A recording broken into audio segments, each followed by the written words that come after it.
Hadn't seen her. G'day, Si. I never noticed just then. Anyway, Pat and I went in. Hadn't seen Irene for 40 years. Opened the door and she just grabbed me. She was about 80 then. It was a couple of years before she died. Almost picked me right up off the ground. Come on in. We had the greatest visit, and there was no room to sit because she had a quilt on every chair and every Chesterfield. Anyway, we got back to where she got her start. And Kevin probably remembers the details, or Mary B, better than I do, but my memory is like Irene, in those years, most girls, you didn't finish high school, you get married and your job was to have a family. Well, Irene did that. Finished about maybe grade 9. Had 3 children, I think, and her husband died suddenly. What's a girl going to do in her 20s with 3 children, no income? I think it was my uncle Ignatius that convinced Irene to go and get her grade 11. She and my brother did their lessons every night during grade 11. She finished first in the class. Then, okay, what am I going to do now? And I guess between Uncle Anthony and Nace, they figured out how to get her into normal school in Truro. That's where you train to be a teacher. I remember that day, here you see him, but it was tough them times. See, I knew I got into the normal school. Mom and Pop gave me $11. And I could go on Pop's train pass to Truro. 3 kids, 2 suitcases, and a little brown paper bag. I warned those kids on their life, don't lose that bag. It had a roast of pork, a roll of homemade bread, and a can of carnation milk. She got to Truro and off the train, spent the entire day roaming around for a place to stay. Late in the afternoon, somebody said, well, there's an old man over there, he might be able to rent your room. Somehow, they got a room. She said, I gave him $5. She said, every day after I got from normal school, I took the 3 kids, we collected bottles along the road to buy food. She said, but it was tough them times. Mm-hmm. You remember your mother telling that story, right? How did Irene do? She was a product of the quality of the kind of people that we're celebrating today. She became the first black principal in the province of Nova Scotia. What do you think of that?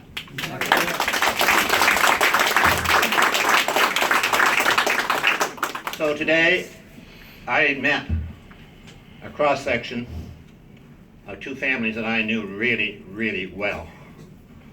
And I mentioned I'm Eugene and Mary's son, lived up the road. Many of you will remember Monica, Lloyd, Terry, Ann, Brian, and Donna. And by the way, today my daughter Ann came from New Brunswick and her husband today. My son Donald, and my sister Ann is here from Sydney, and a bunch of the rest of the O'Neill clan. So for me, an incredible honor. It's a really special day for me because I grew up with the families being honored here today. And when I look down at Silas Ash, I have a witness to everything I'm going to say.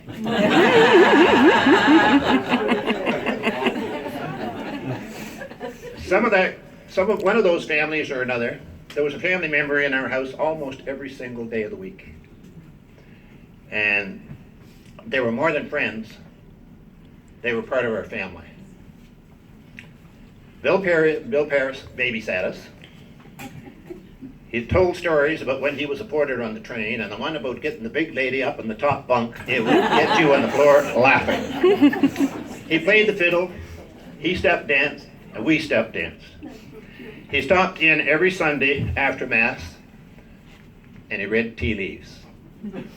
He would read Mom's tea leaves and always tell Monica, you're gonna marry a short man. Monica quite tall for her age, as some of you guys remember.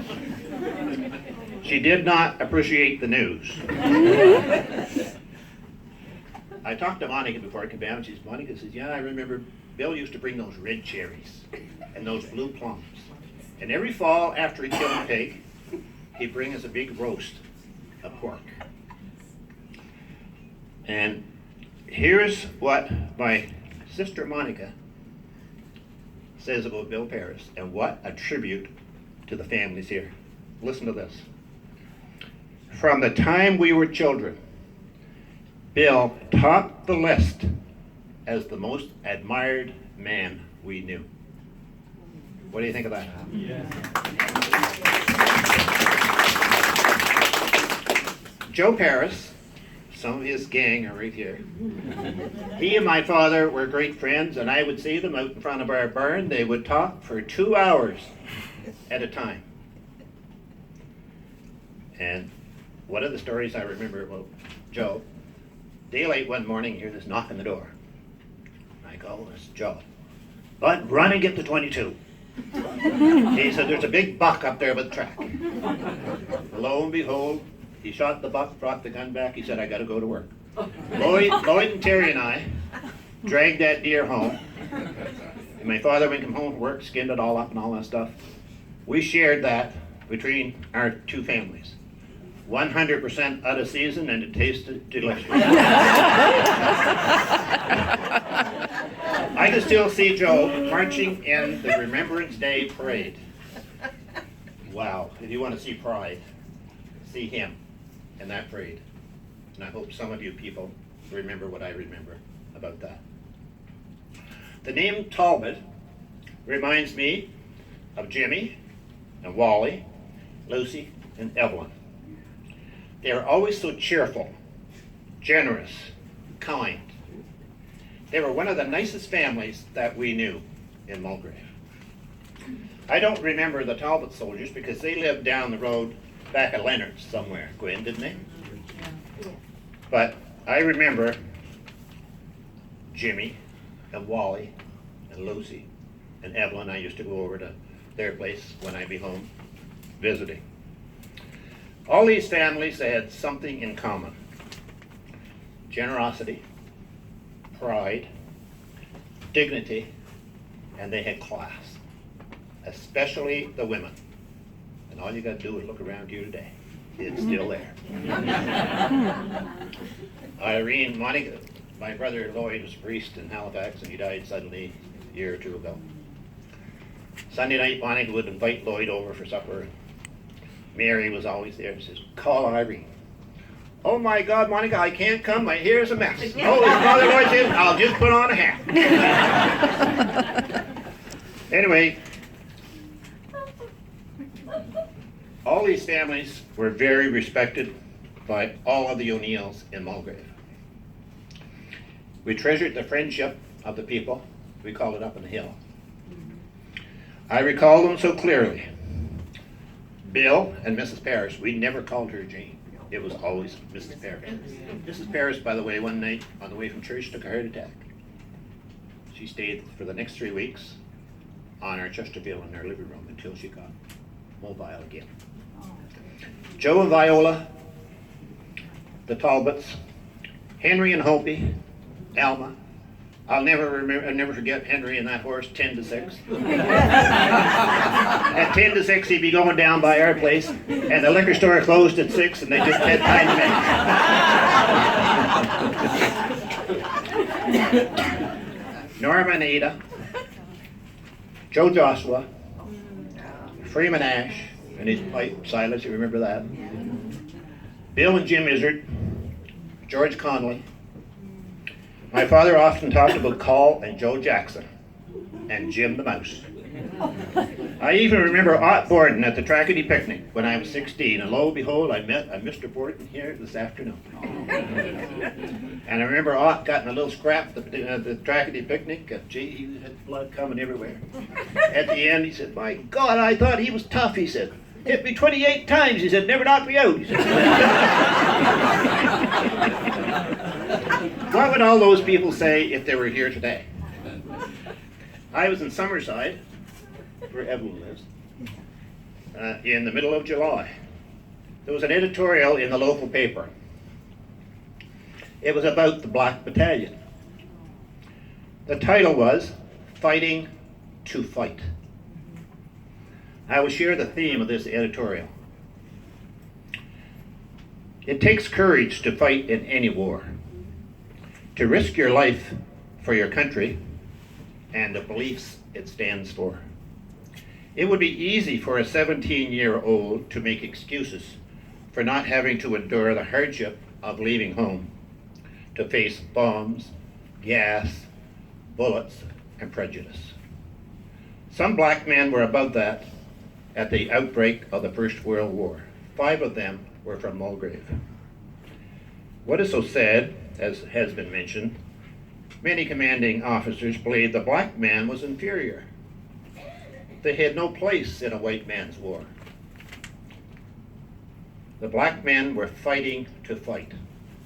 They formed their own battalion, dug trenches, built roads, strung barbed wire, cut timber, built railroads. Imagine teenagers and kids in their early 20s doing this, dodging bombs and bullets and segregation. While unarmed. Say that again. While they were unarmed. Add that to it, while they had nothing to protect themselves with. It becomes more real when you say that. 100 years later, Canada has done away with much of the racism and discrimination. But, as President Obama would say, there is still much work to do. These 600 young black men from Mulgrave and across the Maritimes are being recognized 100 years after their unit was formed. How exciting it must be for you, descendants of these Mulgrave families, to honor the bravery and the determination of these young boys, who now are your fathers, grandfathers, great-grandfathers, and more. You here today represent 2 important things. You are the portrait of the contributions of the past. Just as important, you are the change that your ancestors helped achieve. What an honor it is for me to be here with you. We loved your families, and today, for me and Anne, my sister, and my daughter, and Donald, my son, to share this day with you, I can't tell you how proud I am to be with you. Thank you very much.